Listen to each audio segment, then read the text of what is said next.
You know, when we think about garbage, we think of it as the end of the line, right? You throw it out and it just goes away. But what happens when away is actually another country? Okay, let's get into this because today we're going to see how the incredibly mundane topic of trash became the flashpoint for a huge geopolitical conflict, and believe it or not, how that fight sparked a really surprising AI revolution. All right, to really get a sense of the scale here, we have to go to the Ambassador Bridge. It connects Windsor, Ontario to Detroit, Michigan, and it's basically the main artery for the entire North American auto industry. So naturally, you're thinking the number one cargo has to be car parts, right? Or maybe finished vehicles rolling off the line. Well, you'd be wrong. The answer, amazingly, is garbage.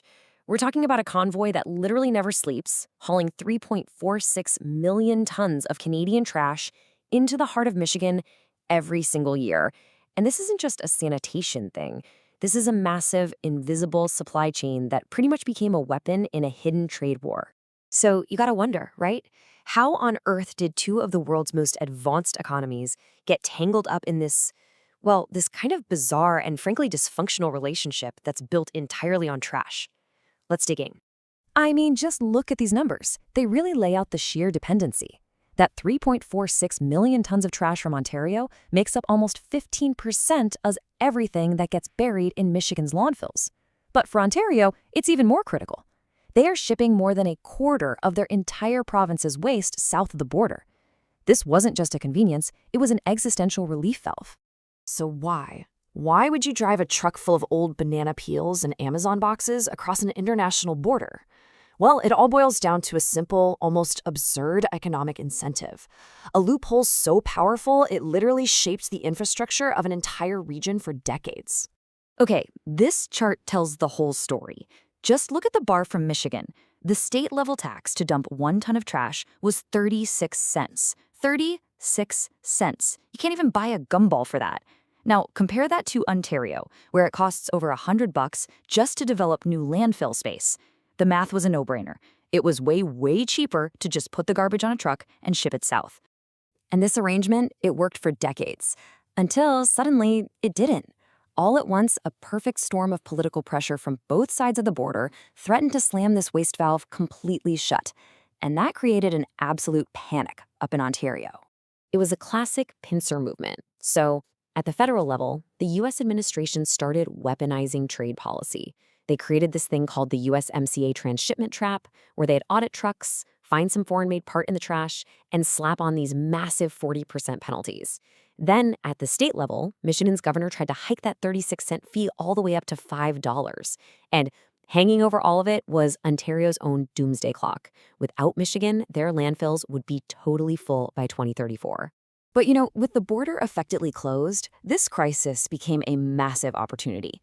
Out of all this geopolitical chaos, a company called 905 Wood came up with a radical micro-level solution. They pivoted from just a simple waste problem to a super high-tech data strategy. They invented what they call a digital refinery. Now, don't picture a physical factory or anything. This is a technology stack. It's software, it's AI, it's smart logistics.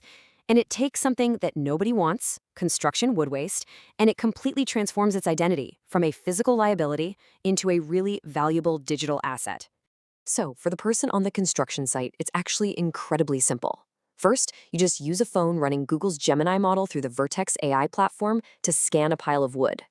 The AI scores the quality, and it locks in the GPS location. Second, the app instantly calculates how much money you just saved by avoiding landfill taxes, and it even creates tradable carbon assets, called CORCs. And finally, you use a secure digital signature to create an audit-proof, unchangeable record. But of course, that simple front end is powered by a seriously intelligent back end. This is where the magic happens. It's a financial and legal engine that's designed to literally change human behavior using data. The secret sauce here is something called decoupled billing. See, your typical waste hauler just sends you one flat fee, right? It hides the real disposal cost. 905 Wood splits the bill. You see the fixed cost for the truck, and then a separate variable line item for these new provincial levies on mixed waste, like the $60 CRCI levy. And this is where it gets really clever psychologically.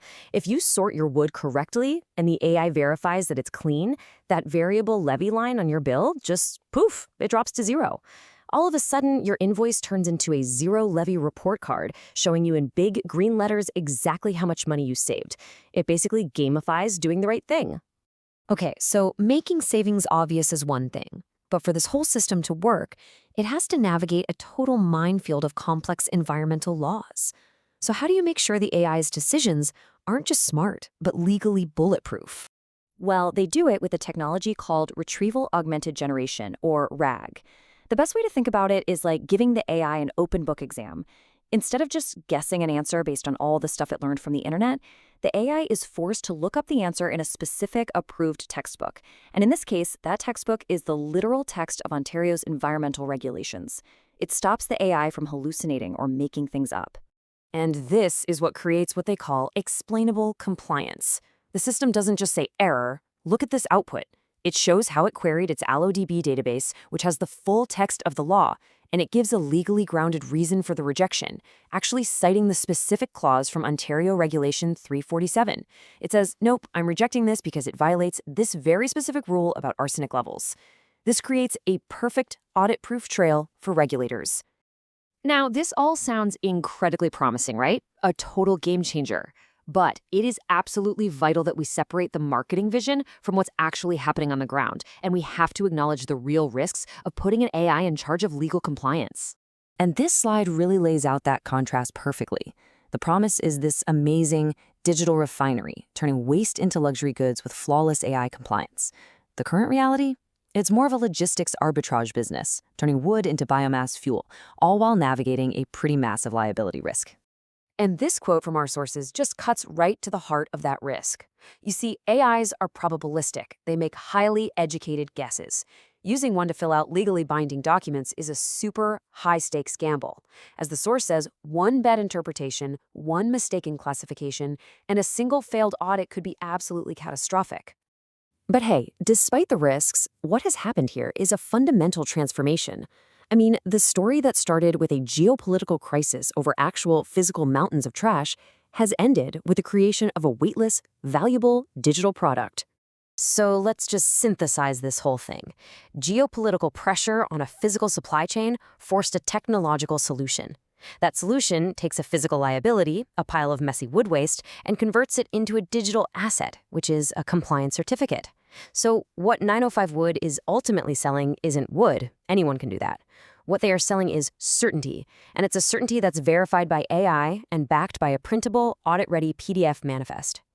And really, this whole story is kind of a blueprint for the future. It forces us to ask, what other invisible trade wars, or regulatory cliffs, or supply chain pressures are out there right now, quietly creating the problems that the next generation of technology is going to have to solve? What looks like just boring old infrastructure today could be the flashpoint for the next big innovation.